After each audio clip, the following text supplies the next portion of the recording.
Jeff Weiss, creative director at US advertising firm Opperman Weiss, believes as just like in place, Simkiss. Advertisements need to be unique and distinctive enough to immediately grab the consumer's attention, but that is not enough in such a competitive market.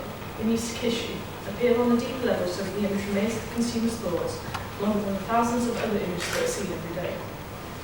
There is clever construction to how advertisements capture the eye and mind through the use of photographs.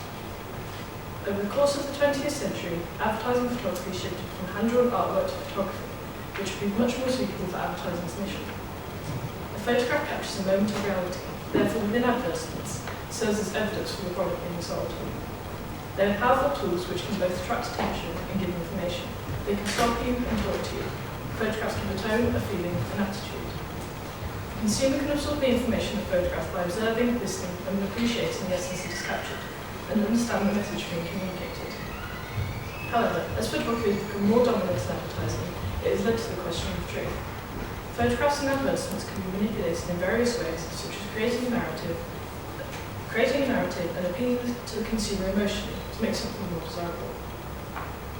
Images within advertisements can be broken down into two elements, the signifier and the signified.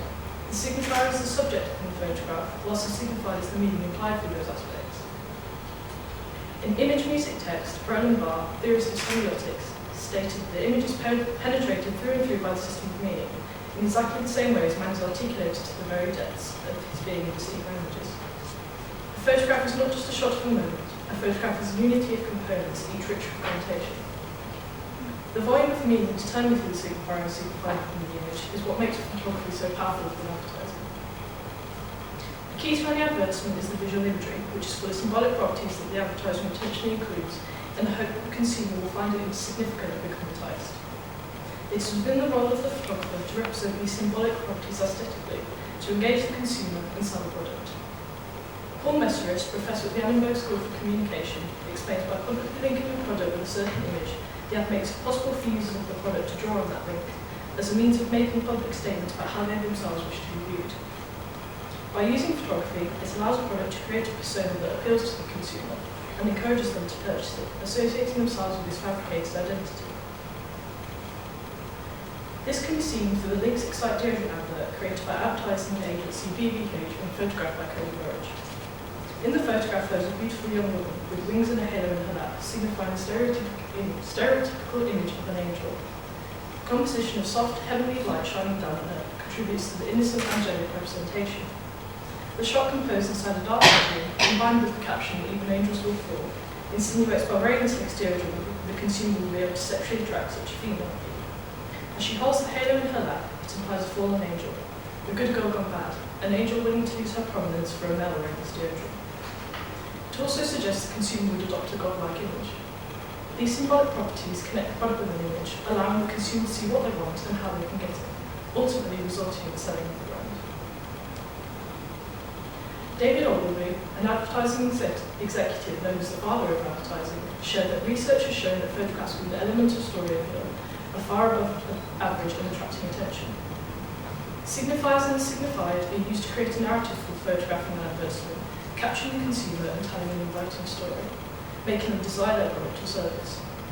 Writing Professor Judith Williamson explains narrative as selecting of certain elements, things, or people from the ordinary world, and then rearranging and altering them in terms of the product's myth to create a new world, the world of advertisement.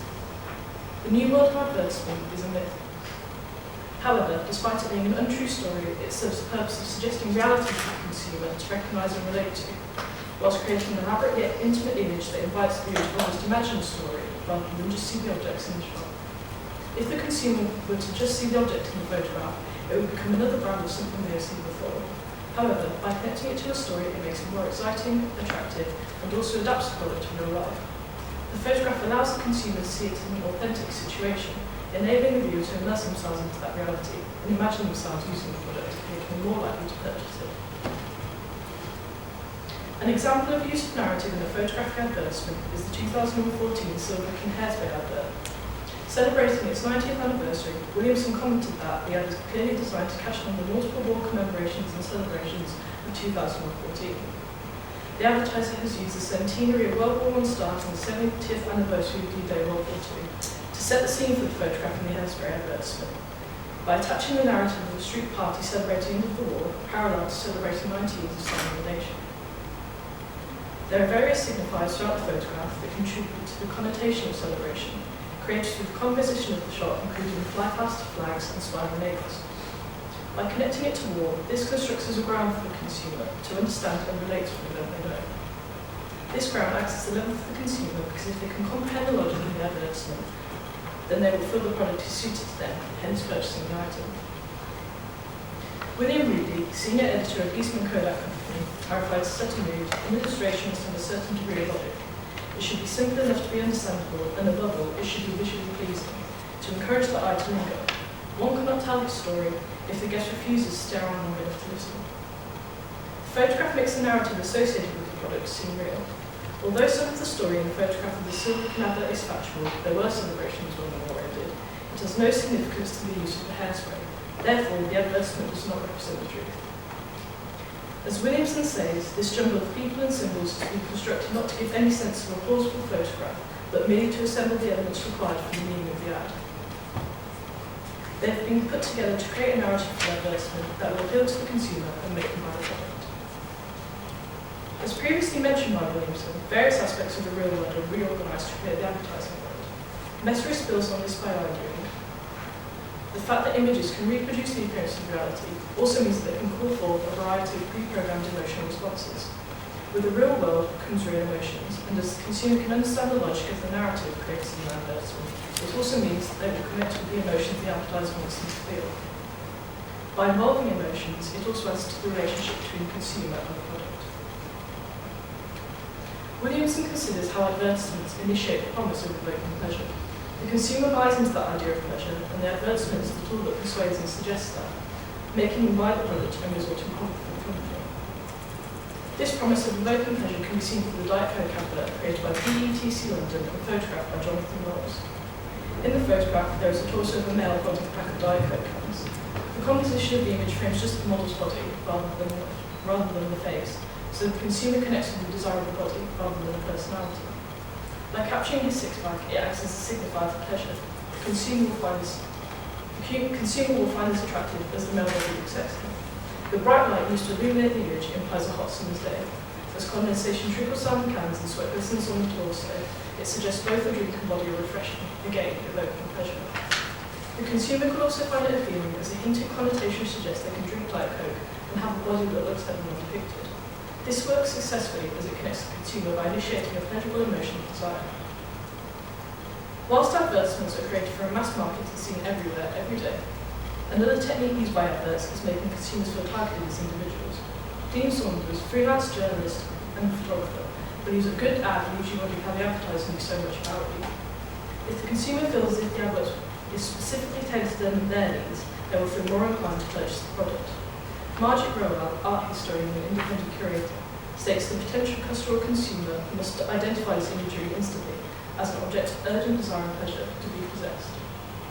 To become possessed, the consumer must feel involved, and for this to happen, they must feel special and individual. The photograph used in the Diet Coke advert plays on every consumer's desire for a healthy image. Along with the combination of the caption, "There's nothing like a six-pack to put a smile on your face," the advertisement successfully targets the needs of the consumer. Ultimately, the purpose of an advertisement is to sell a product for a company. However, there is more to attracting the attention of the consumer than simply seeing an advertisement with a photograph and some text. The work of the signifiers and the signified, creating a narrative, provoking emotion through story and on a personal level, are all crucial contributors to engage the consumer and persuade them to buy the product. Williamson believes we differentiate ourselves from other people by what we buy. Therefore, the image associated with the product is so important and must be crafted sensitively but skillfully. This is how untrue representations are created in advertisements, yet they work in terms of pleasing the potential consumer. The signifiers within the image can be combined to complement each other effectively to produce a particular meaning, which the consumer can attach to in the long run. By creating a narrative through a photograph in an advertisement, the consumer attaches the product with reality, and it immediately becomes more appealing as it becomes believable. An emotional connection with the photograph creates a stronger relationship between the product and the consumer, as it allows them to experience it on a personal level and feel as though they fully understand it, as though the product is perfect for them. Alan Solomon considers one might go as far to assume The buyer's interest is less in the response to the product than to the visual experience. With all these different aspects permeating photographs from advertisements, the consumer may become more interested in the story than the actual product. It's making the consumer fall for the message the advertiser purposely creates to make them want the product. Although these techniques work, they are not a true representation. It makes the consumer believe the signified connotations associate the advertising role with the real world, and whilst made to feel targeted individually, in reality the advertisement is aimed at everyone.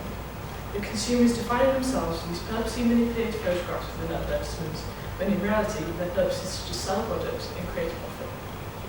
Thank you.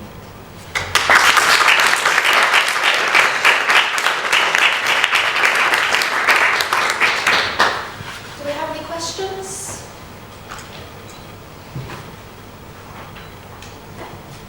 I noticed you focus more about the manipulation of the signifier and signified. Have you considered as well manipulation in editing software, like beauty campaigns and stuff like that, and how that can be manipulated to truth as well? Definitely, yeah. I think that plays even more so about truth and advertisements. Obviously, more adverts today that are being manipulated about, like as you said, the idea of beauty and perfect image. It is becoming more dominant in advertising today, and that's affecting us as consumers. Basically, we're bidding for that idea of perfect image. What made you pick the Banksy image towards the end? I think after collating all my research and putting it together, actually coming across that and seeing that Banksy had said that himself was interesting to see that it's appreciated by everyone, the fact that these adverts are manipulating us. So I thought it was interesting how he suggested that we don't owe them anything, but they take these things from us so we don't have to give anything. You have a question? How do you feel if you were to put an advert out? Would you go a similar way, or would you think you'd change more to the way you do it?